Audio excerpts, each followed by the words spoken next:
Wow, what a wild ride the Alien franchise is, Mason. What a wild, miserable ride. This has knocked the wind right out of my sails, this one, honestly. Doesn't Aliens just leave you wanting more? I always end that movie with like, God, I love this franchise. Incredible. But look, today we're talking about Alien 3. Well, a very specific version of it, which we'll talk about. But if you don't mind in the lead up to that, I want to talk about how Alien 3 came to be. Sure. Please leave a like on this video. Does it have to do with money and wanting more money? It's mostly Fox saying we don't have any big hits and we need more money. Interesting. So let's put a lot of money into a franchise which does okay. Terrific. And then put a lot of pressure on everybody who's in it Okay, sure. to make an R-rated movie. And let's Hugely successful. Put in too many cooks and hope that doesn't spoil the broth, the acidic alien broth. What about if we killed some really popular people? Would that fix the broth? I think it would. Start the next one out with some real bad vibes, I reckon. That'll do it. Anyways, even before the release of Aliens, James Cameron, who of course directed that one, was approached by 20th Century Fox for another sequel. He had an idea to focus on Ripley, Newt, and Hicks trying to function as a family, but something has gone awry with Bishop, and it's kind of inferred that somebody's tampered with his brain to make him more dangerous. Oh. Cameron also told the studio that, look, why don't you bring back Ridley Scott for Alien 3 and then he would do 4. So Ridley Scott was also approached to return to the franchise, who turned it down. So they would do like sort of back-to-back sequel situation. Same again, They could yeah. alternate, okay. Yeah. And then the next guy would have to write the next movie without having seen the previous movie. Just guess at it. That's fine. But of course, James Cameron went on to make Terminator 2 and various other projects. Ridley Scott was doing, I don't know. Anyways...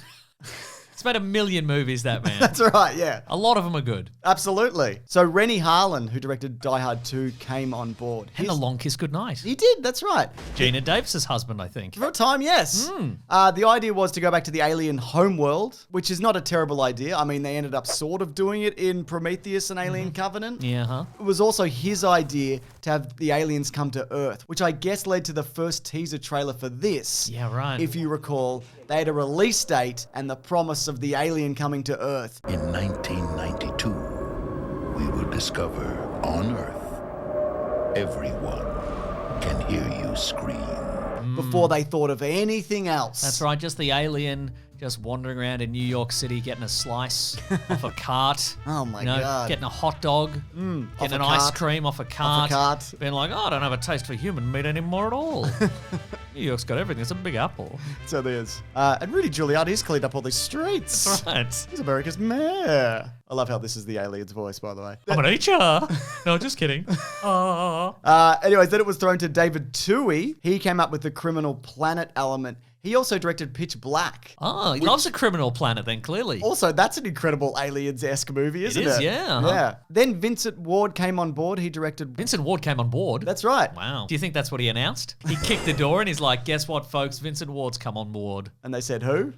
Vincent Ward. Vincent Ward. The guy that comes on board. I'm about to direct What Dreams May Come in a few years, he said. Oh.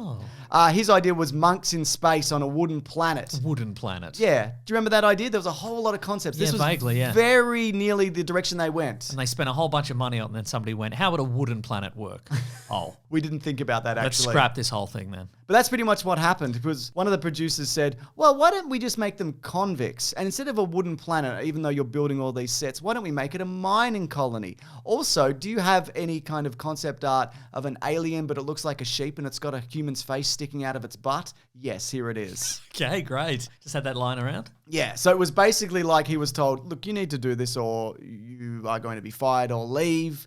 He also found out that his assistant that was given to him from the studio was reporting back every night. So A spy? a spy.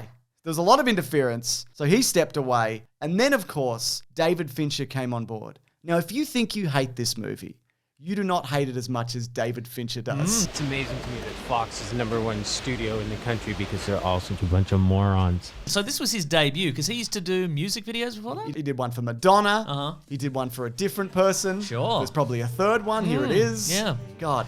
Bad Donna, the evil Madonna. Oh my God. Yeah, that's right. He'd work both sides of the fence. I thought that was regular Madonna. Well, surprise. I've just heard some things, Mason. Anyways, in an interview with The Guardian, he said, I had to work on it for 2 years, got fired off it 3 times, and I had to fight for every single thing. No one hated it more than me. To this day, no one hates it more than me. I don't know if that's true. I mean, maybe some of the people you made like do 60 or 70 takes of a scene. Probably hate it as much or more than you. David Fincher. Also, probably anybody else could have knocked it out in 1 year.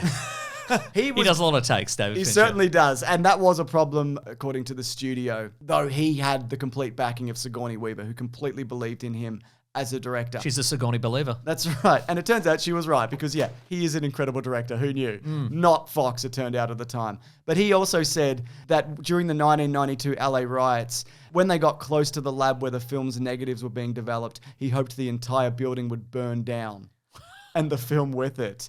So yeah, there was massive studio interference. There was constant notes. There was no clear idea of what the studio wanted. So there was also rewrites on top of that. There was $7 million in unused sets. Also, it was considered by the studio to be a sure thing. So they were just like, whatever, just do it. But do it like this. But no, not like that, more like this. Yeah. But I would say, I like this movie. I think with a couple of tweaks... Well, it's too late. it's way too late. This movie came out in 1992. It's too late. Yeah. We don't have any control over the edit of this movie.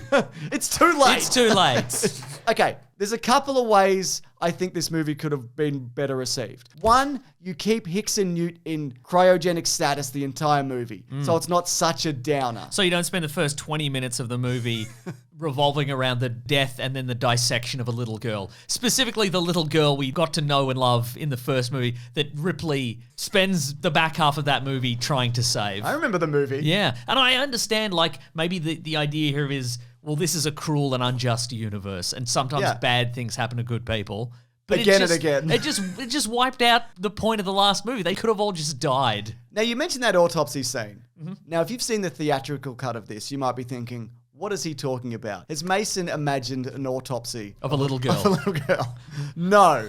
So there is something called the special edition or the assembly cut, which Fincher was asked to work on, but he decided not to. He said nuts to that. Basically. I'm David Fincher. He gave it to his supervising producer and said, listen, do whatever you want with it, just don't call it the director's cut. He's never seen it. But apparently this is very close to his original vision. It restores nearly 30 minutes of footage. This is the one we saw. This is the one we watched. So it fleshes out a lot of the characters and storylines. The alien in this version comes from an ox. It's got some cleaned up special effects, but certainly not all of them. Initially, of course, the alien came out of a dog, and at one point they put a whippet in a costume and had it run That's about. right. Didn't work at all, so they scrapped that. Oh, there's also a character in this movie, Golic, who becomes obsessed with the alien once he sees it. And he's Paul McGann. In the He's Paul McGann. It is Mason. Paul McGann. Say he's Paul McGann. It's Paul McGann. He was a Doctor Who for a minute. He was.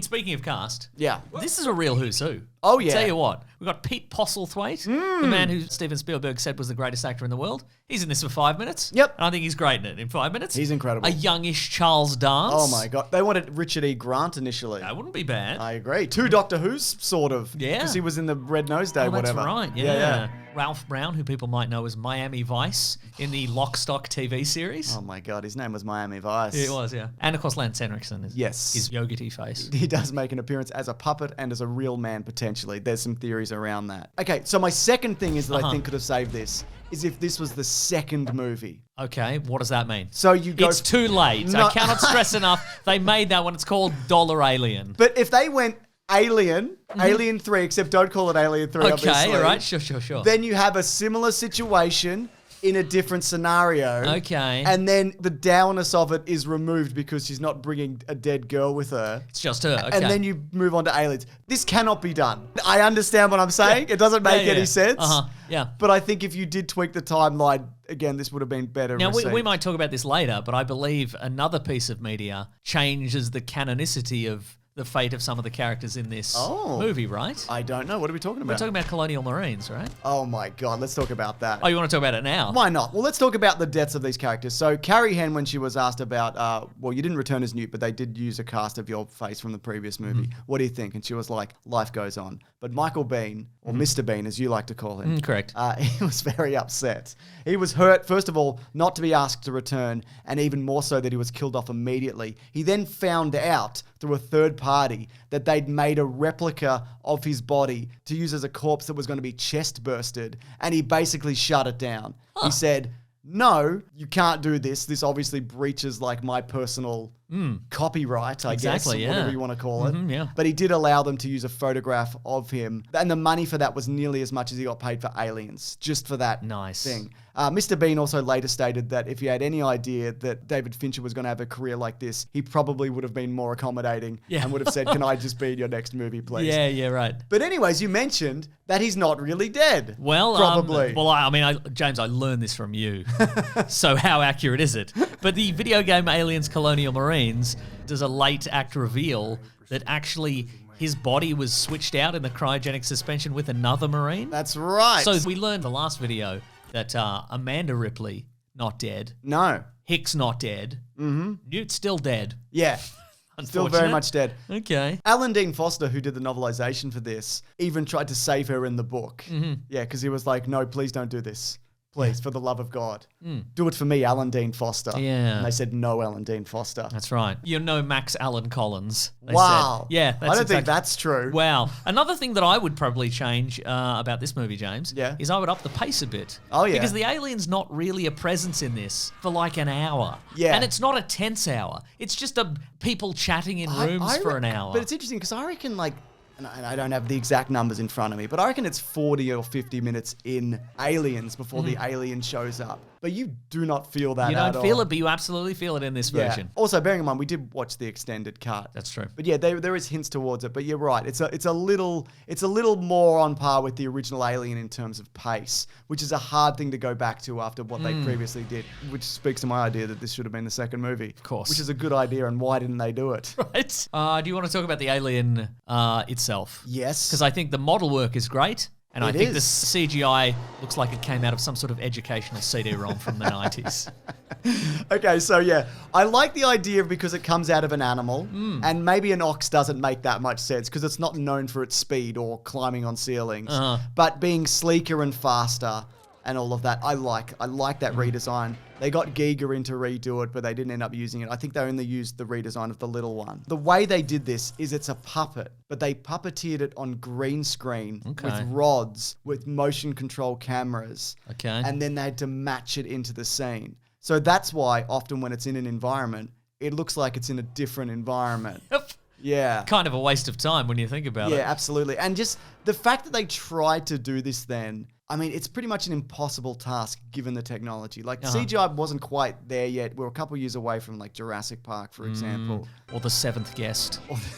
Yeah. Some sort of CD-ROM from that Yeah, era. that's right. You know? Is that spooky ghost house one? Yes. I remember This is no Mist with a Y. Original Mist. Yeah. I guess to put a positive spin on it, they tried something new. Absolutely, they did. Didn't work. I think maybe if they did puppeteering with forced perspective, it might have looked a little bit better, like more on-set puppeteering. I think that would have made a huge difference, you know? I think the puppeteering in itself is quite fluid. It's just the merging of those two things. Yeah. Anyways, Ripley has to shave her head. She's back. And this time, she's bald. Would it be fair to say that you are the sexiest bald woman in movie history? Well, I'm sure you say that to all the bald women you know. Now, Sigourney Weaver didn't like doing this, so if she had to come back and shave her head for reshoots, and they did do reshoots, she was going to get $40,000 every time she had to shave it. Per head shave, my Yeah. goodness. So what they decided to do, because the studio did not want to spend any more money, they spent $16,000 to make a shaved head bald cap. And these are for some of the scenes, like at the end when she falls off the platform. That's a reshoot. Well, the theatrical version is because in the version we watched, she doesn't get chest burst. yeah. But if you've seen the original, she right. does. That's a bald cap. And they saved a whopping $24,000. That's pretty great. But again, you know, they advanced the shaved head bald cap technology, so we get movies like Furiosa. Absolutely. Anya Taylor-Joy's wearing a shaved head my bald cap, God. right? Yeah. Yeah, you can tell. But look, I don't even hate the idea of bringing it back to one alien or the prison planet. I Yep. think that's an interesting concept. I think the religious angle is interesting. I think them being weaponless also works as well. I think you're right because, you know, when you see Marines chewing through these aliens with pulse rifles and smart guns and flamethrowers and etc., at a certain point, the audience is like, well, what's one alien kind Yeah. of thing. So you do want to bring it back to there's only one. Actually, one of the things that the version we watched does that I liked, they capture the alien at one point for like an extended period of time, and the studio thought that this actually reduces the threat of the monster But the thinking was of those who made the movie, which I agree with, it adds to the tension because you know it's not over. Yeah. It's gonna get out. So it's just yeah. a matter of how. And I think that sequence allows you to look more at this world and hear more from these characters. Yeah. Because from what I remember of watching the theatrical, it does feel like a lot of generic shaved head men just going rah, rah, rah, rah, rah, rah. Right. And I think this kind of tones that down a little Uh-huh, bit. yeah. Yeah. Also, I think that this movie has the most iconic alien image in it. Which is Ripley's shaved head. She's sort of Yes. head against the bathroom wall and the alien's coming at her from the side and it's all... People know that. Yeah. Fincher wanted to do that. He only had like an hour and a half to do it. The studio was like, we don't need this. But that was like the image that they sold this entire movie and probably even since franchise on. Yeah. I love it. Anyways, Ripley dies. Because Sigourney Weaver was like, if I have to do another one of these goddamn movies, I swear to God. Oh, she put that in her contract, right? She has to die, something like that. Or she wanted she to only die? approved the scripts where she died, or something like It's that. the Harrison Ford method of acting. That's right, In yeah. a Star Wars movie. Yeah. Just constantly asked to be frozen or died. The sacrifice, yeah, in the original, the theatrical cut, the reshoot is that the Queen Alien is in her and it bursts out. And there's one guy there just filming everything on a chunky VHS camera. Oh, hell yeah. Did you notice? Yeah. Oh my God. But it was interesting that Bishop shows up, who's a real human man, maybe. What are your thoughts on this? Because there's two schools of thought. Yeah, okay, is one that... And they're both wrong. Okay, is one that it's like a copy of the head of Wayland Yutani's brain in an android or something? Officially, this is the Michael Bishop, who is a pioneer in android technology. Oh, okay, and Vane. And Vane, you're right. And Lance Hendrickson, he believed this for the longest time, but what he did say... Oh, but he was lied to, is what you're saying? Well, he says, according to Starlog magazine, that he thinks Bishop 2 actually was a more advanced model. And they're not going to send the real guy out. Right, Are okay, they? yeah. And of course, the reason why that people kind of dispute whether this is a man or not is because he gets like his ear like torn off his head. Yeah, uh-huh. Also, according to Lance Henriksen, that was Jack Nicholson's ear left over from Batman. But I don't remember him having a prosthetic ear. No. Might have been from a head cast or Yeah, something. okay, sure, I don't right, know. yeah. My God. Yeah. Anyways, I do also want to talk about another version of Alien 3 that very nearly happened. But before we do that, we of course have to do Trivia 3. This is the trivia section of the show. That's right. Where I say trivia. Sometimes I say a little thing after you've said the trivia. Sometimes. I remain silent. Yeah. Stoically silent. Oh my God. Sometimes I say a little prayer. You're a real wild card. Yeah. Stay prayed up. To create a convincing corpse of the character of Newt, the filmmakers created life-size mannequin molds of Carrie Henn from Aliens 1986. The molds had been used as that puppet that Sigourney Weaver carries around for a lot of that movie, instead of carrying an actual child, because that's heavy, as I would know. This is also the first film in the franchise that show the alien eating their victim. Yeah, because So- normally they would just do some Karate. some stabbing and some grabbing. And you some know? karate. And some karate, Yeah. sure, okay. James's parents didn't want him to do karate, so they said it was aliens attacking you. But little do they know, I've been learning a bunch of karate. And I'm actually going around tomorrow to do some karate on them. Oh, good. Do you want to come? Yes! A cast of Meryl Streep's face was used in the 3D model on the monitor that shows the scan of the facehugger on Ripley. Oh. As they didn't have one of Sigourney Weaver. These were a pain in the ass to do back in the day, bet. obviously, yeah. And a mechanical copy of Henriksen's likeness was used in this movie for the portrayal of the Sulaco Bishop. Now, at the time, this was the most sophisticated and state-of-the-art motion-controlled puppet that had ever been used in a movie. It's great. Yeah. It's such a good puppet. It's way better than the Ash head they use in the first Alien. From years prior. It is, yeah. Yeah, it's that one sucks, Mason. Yeah, I know. Yeah, I've yeah. seen it recently. Yeah, that's right. Anyway, the box office on this on a budget of $55 million, which was also, of course, due to significant reshoots, it made $159.8, which was the lowest in the franchise and not good also in relation to its budget. But it did turn a profit. People were excited to see more Alien, even if it was this one. Yeah, I think maybe the lower box office in this instance was, somebody might say it's because of fewer aliens or they didn't have space marines or cool stuff like that. But maybe it was bad word of mouth because they killed that kid. And it was a We real don't know. misery. We don't know. It's probably the dead kid, I reckon.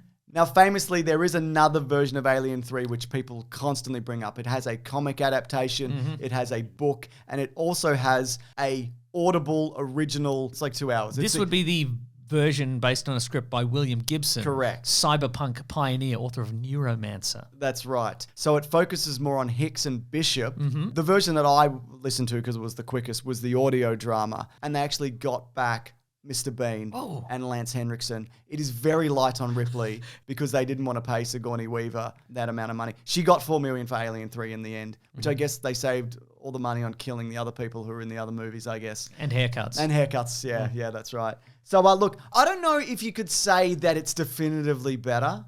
I think it's very similar to that of Aliens. There'd be fewer visuals, wouldn't there? On account of it being an audio drama. I mean, I'm just saying story-wise. Sure. If I stripped that away, it was an interesting. Also, no visuals and no story. Much worse, if I had to guess. It was interesting to kind of see how it might have played out. Yeah. But I couldn't definitively say whether it would be better than Alien 3. Also, especially this version of Alien 3, I don't mind it. I think it's pretty good. Like, yeah. I mean, I don't know.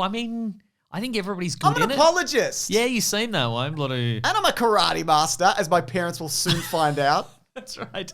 I think it's got a certain meditative quality to a lot of the I thought you were going to say charm, but I was going to say that's certainly No, not it doesn't true. have charm, but it's got a meditative quality. Like a lot of the conversations where it's Yeah. a bunch of people just kind of sitting down and talking about faith and God and the evil And how many of the people they world. killed. Yeah, and regret and this man. kind of stuff. But like, you could also see that in a movie without sad aliens and. Watch the Martin Scorsese movie and set in Japan about faith or whatever. There sure. you go. There's Yeah, your yeah. sad religious movie. That's right. Now look, the only person's opinion on film that matters is Christopher Nolan. Oh, that is so true, isn't it? And this is what he said on the Happy, Sad, Confused podcast about Alien 3. It's the Alien 3 lesson that Fincher won. You can do it, but it's not going to make anybody happy, even though, personally, I love that film. I love it more than he does. I've never dared mention it to him. David. Alien 3, I love it. I think he's very aware of the flaws and he's very aware of the appalling experience he had making it and how put upon he was. And I truly can only imagine. But his talent shines through in that movie. I came out of that film and had a conversation with a guy and You there. I came into that film and had a conversation with a guy I was with and I said, I've just seen the new Ridley Scott. I know who the new Ridley Scott is. It's David Fincher. And I wasn't wrong. Bit of a brag there. Yeah, I think a lot of David Fincher does shine through on this movie. And look, I know he wouldn't do it, but God, I would love to see a David Fincher alien movie where they just let him do whatever. Maybe they will. Maybe they will. Maybe they will. Maybe, from some big dollars, he'll come back. Look, that's not the only thing I want to see, Mason. Uh-huh. I want to see a service called BigSandwich.co, which is run by us. Oh, you want to say that? I want to see it. Okay. Because behind that, we have early videos, including all the Caravan of Garbages. We also have movie commentaries. We've got one coming up on Prometheus. That's right. We do a comic book club. We've got a couple on Alien, don't we? We've That's got right. Alien versus Predator 1 and another really good If spooky you like Alien one. horrible, sad universes where all the good guys get torn to shreds. Oh, you're going to love that Alien Yeah. comic we talk about. We also do video game Let's Plays. That's right. We played Aliens Colonial Marines recently. That's right. That's how Mason learned that thing about Hicks. It's canonical until they change it. That's right, so it might not be. Again, that's a bigsandwich.co. It helps keep these ad-free if you are interested. Also, if you don't want to pay any money, that's okay. Yeah, it's cool too. But we have a podcast called The Weekly Planet where we talk movies and comics and TV shows. That's got its own YouTube channel. It's on Spotify. It's on Apple. We do the biggest movies of the week and whatever, don't we? That's exactly right. So we're going to be doing Alien Romulus, which I'm very excited for. Christopher Nolan said that, and our podcast is the best thing he's ever seen. Straight from the horse's mouth. He watches our podcast? Yeah, he watches it. Yeah. He's a strange man. He's at the window right now. Look. Oh, yeah. You can just see the scarf. I don't know. He's odd. Yep, agreed. All right, let's get out of here. All right, grab that gem, you guys. We'll see you next week. And thank you, Lawrence, for the edit. Thank you, Lawrence.